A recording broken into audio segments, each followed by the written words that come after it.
People in this country are living in dangerous times, especially for those in Scotland, as Nicola Sturgeon and the SNP government have officially made their lockdown powers permanent.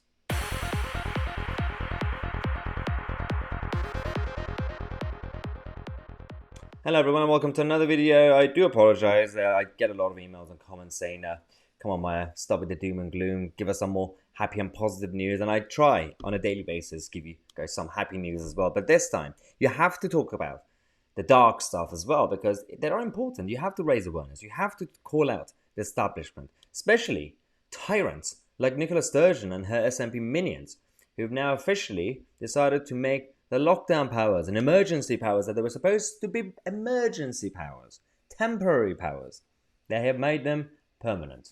So if you live in Scotland, at any moment, you could lose your freedoms. The control and power have officially been given fully to the state, the government, the Scottish authorities. Now, the issue, one of the technical issues that we're facing is that this debate that happened in the so-called Scottish Parliament lasted 5 hours.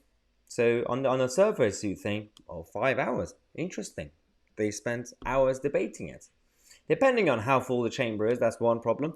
Secondly, 5 hours to debate more than 90 amendments. More than 90 amendments to the existing legislation, the temporary measures that we had. Really? 5 hours? Is that enough? Are you kidding me with that? This is not how you do democracy. This is not how you do representative democracy. The people in this country and in Scotland vote and elect their local representatives. And they send them to these chambers. And they sit there. If they bother to turn up, at times there are some important debates that we see even the House of Commons being empty. Yet, this is happening now. 5 hours to debate more than 90 amendments. But let's talk about the real issues, because the Deputy First Minister, John Swinney, came out to say that whilst the vast majority of temporary measures have already been removed or will expire by the end of September, the passing of this bill maintains those that will ensure that we are better prepared for future public health threats. Pragmatic reforms that have enabled more efficient and... Okay, this is exactly how they start, because they are going to prepare you for the next threat and the next one and the bigger one until you build back better. That's the idea, right? There is one thing for governments around the world to be actually prepared for potential dangerous pandemics or public health crises, right? That, everybody's in favor of that. But that doesn't mean there's one thing for the government to have the infrastructure to be ready to respond. And there's another thing to use people, the electorate and the taxpayers as a shield to prepare the country. Why do you need to take away people's freedoms to be prepared for any future threats, global health crises? Why? It goes back to what Milton Friedman said once. Nothing is so permanent as a temporary government program. That is absolutely, it's always been true. And right now, this example is being used for so many other so-called solutions.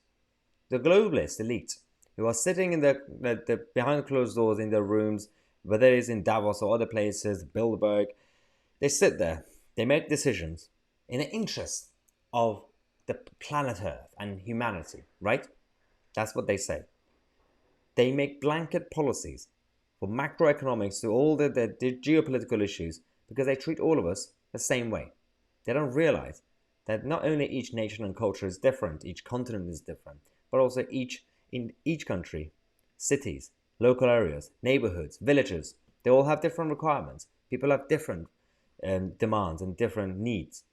You don't really understand that humanity doesn't work like a blanket. This is why the control freaks are in charge, and we have to fight back. We have to call them out because we're giving too much power to the states that we have around the world in the so-called Western democracies.